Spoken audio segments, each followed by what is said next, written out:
Bom dia, pessoal. Eu vou fazer um vídeo aqui para eu compartilhar as minhas anotações e o que eu entendi do texto, né? Que eu fiz, a leitura, né? Aqui é o nosso ponto central, né? A questão da intergenericidade, que nome dará aos gêneros, né? Essa intergenericidade aqui, ele entra mais a fundo do meio para o final, acredito, do texto. A primeira parte do texto, se vocês forem fazer a leitura, é ele apresentando como é essa dificuldade, né, que é dar nomes aos gêneros, né? Então ele vem dizer aqui como é que nós chegamos a essa chegada à denominação dos gêneros, né? Contudo é difícil denominar, e aqui ele traz até um ponto da visão do Bakhtin, né?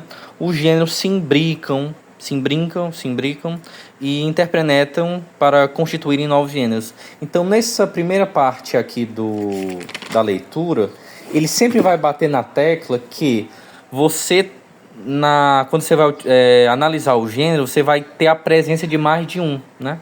Mais de um gênero vai estar atuando naquele mesmo espaço.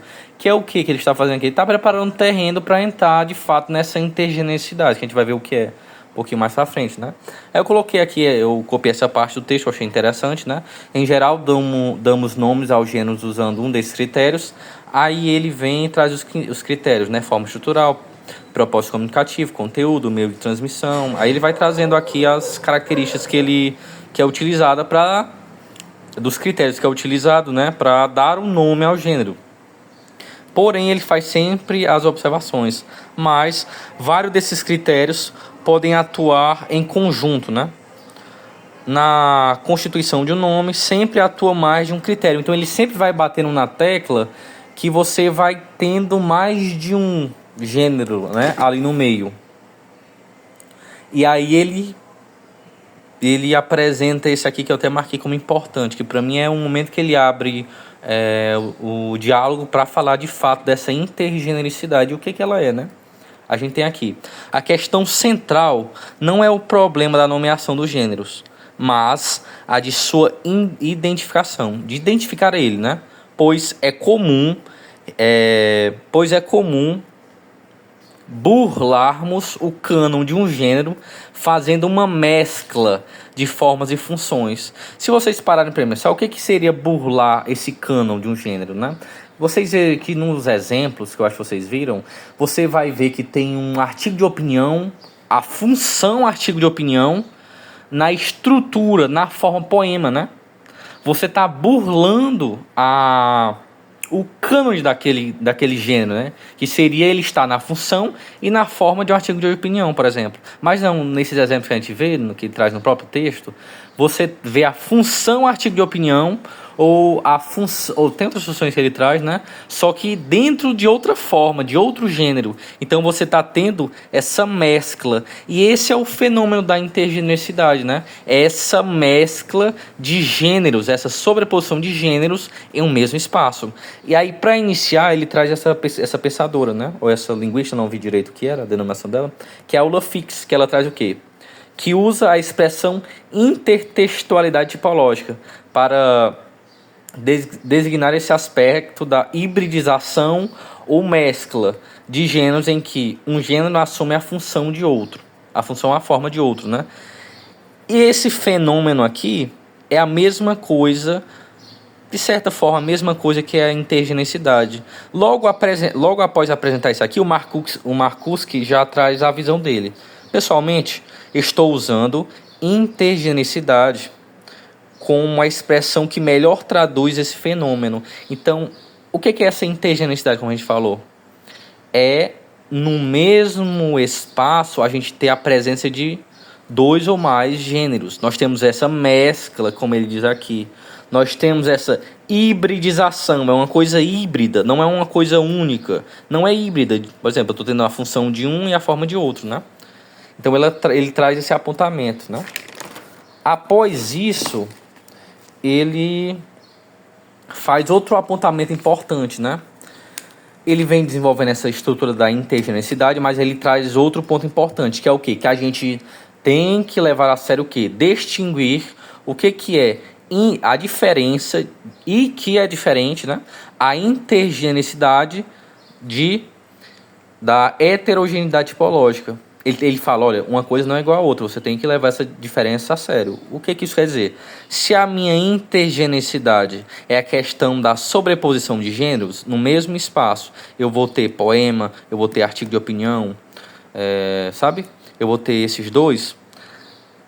Essa heterogeneidade tipológica quer dizer que em um mesmo gênero eu posso ter uma sequência de tipos textuais. Como? O que isso quer dizer? Ele traz como exemplo a carta.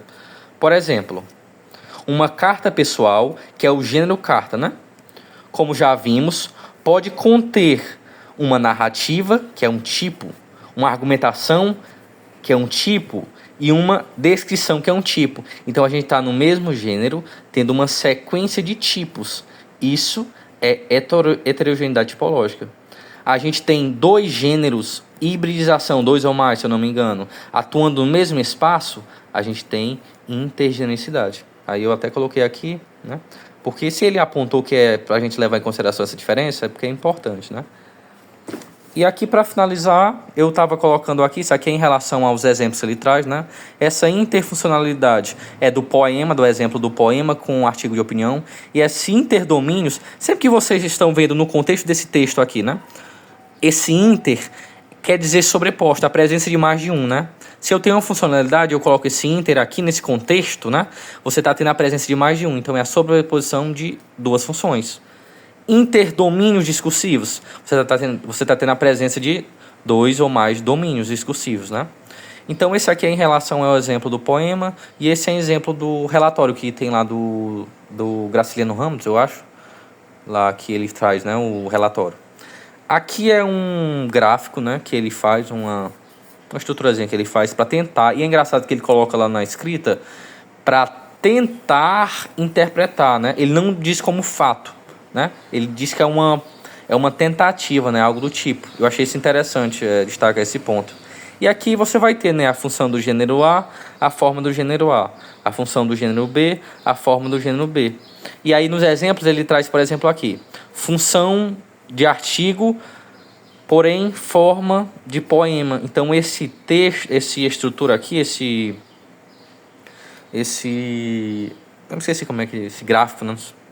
Aqui ele está minimamente tentando interpretar o que seria esse fenômeno da intergenericidade, né? E foi isso que eu consegui, né? As próximas aqui que eu anotei só em relação ao próprio exemplo do Graciliano Ramos de ser um relatório, que eu achei bem interessante, né? Como é que ele fez aquilo. E que atualmente era do relatório, ele é pertencente a um domínio, e com o passar do tempo, em questão histórica, ele sai de um domínio relatório e vai ser considerado literatura. Porém, ele mantém a sua função e forma de relatório. Isso aí é um fenômeno que ele até diz, né? Que é bem raro, mas acontece, né? Eu achei bem interessante. E aqui, pessoal, foi o que eu consegui ver com base na minha leitura, né? E entender. Uns pontos que eu vou destacar aqui, eu estou com a dúvida. Como é que a gente pode dividir isso para 8 pessoas, né? Em questão da explicação. Se vocês pensarem aí, se 8 pessoas falar por 3 minutos, né? 8, 8, 16, com 8... vai dar quase estourar o tempo, né? Então, vamos botar na cabeça que a gente tem que falar cada um 3 minutos, por aí, né? Aí essas ainda são as minhas dúvidas em questão de divisão. Aí esse vídeo foi mesmo para compartilhar o que eu entendi, né? Eu posso estar errado, né? Acredito que a gente vai ver isso com a nossa interação. Mas é isso aí, pessoal.